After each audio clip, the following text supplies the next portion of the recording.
যে এশিয়া এবং the world, এই যে changing role of Asia in the world, সেটা নিয়ে উনি একটা স্পিচ দিবেন। এবং আপনি জানেন গোয়া ফোরামকে বলা হয়েছে ড্যাভোস অফ দ্য ইস্টের মানে ড্যাভোসে যেরকম পুরো বিশ্বের মানে গ্লোবাল যারা বড় বড় লিডাররা যেরকম আসেন, বিজনেস লিডাররাও আসেন, আর গোয়াতে যেটা হয় যে পুরো এশিয়ার অনেক টপ লিডাররা থাকেন, বাইরের দেশের অনেক টপ লিডার আসেন, এবং যেটা থাকে যে প্রচুর বড় সিইও থাকেন, বড় বড় কোম্পানির সিইও, চাইনিজ যারা সিইও যারা এখন গ্লোবালি খুবই ইনফ্লুয়েন্সিয়াল তারা থাকেন। তো আমরা আশা করছি যে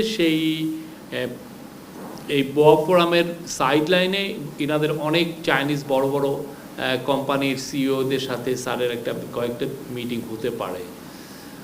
আর এটা স্যারের এই চায়নার সফরটা হবে হচ্ছে এটা প্রথম ওনার বায়োলেটারাল সফর। অ্যাট দ্য সেম টাইম উনি বায়োলেটারাল মিটিং করবেন চায়নার প্রেসিডেন্ট শি জিনপিংয়ের সাথে 28 তারিখে। সেখানে আমাদের সাথে চায়নার যে ধরনের যতগুলো ইস্যু আছে সবই এটা নিয়ে আলাপ হবে, এন্টার গেমিউট অফ দি ইস্যুস সবগুলো আলাপ হবে।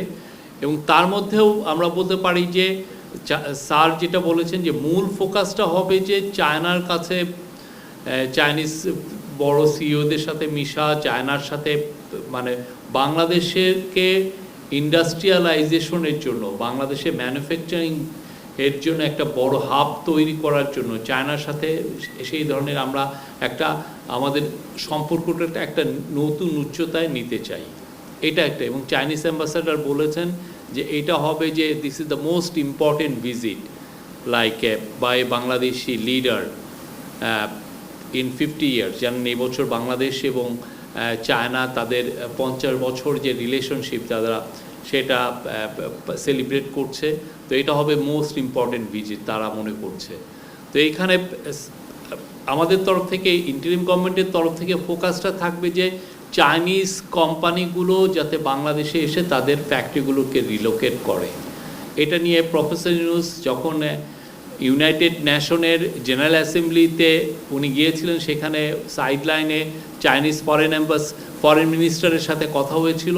সেখানে কিন্তু উনি সুস্পষ্টভাবে তাকে বলেছিলেন যে চাইনিজ যারা সোলার কোম্পানি তার জন্য বাংলাদেশে ইনভেস্ট করে, কেননা Chinese solar company global trade প্রোটেকশনের কারণে অনেক ক্ষেত্রে তারা বাধাগ্রস্ত হচ্ছে। কিন্তু আমাদের তরফ থেকে আমাদের এখান থেকে যদি এক্সপোর্টটা করে তাহলে সেই ধরনের কোনো প্রোটেকশন নিস্ট কোনো ট্যারিফ তার উপর ইম্পোজ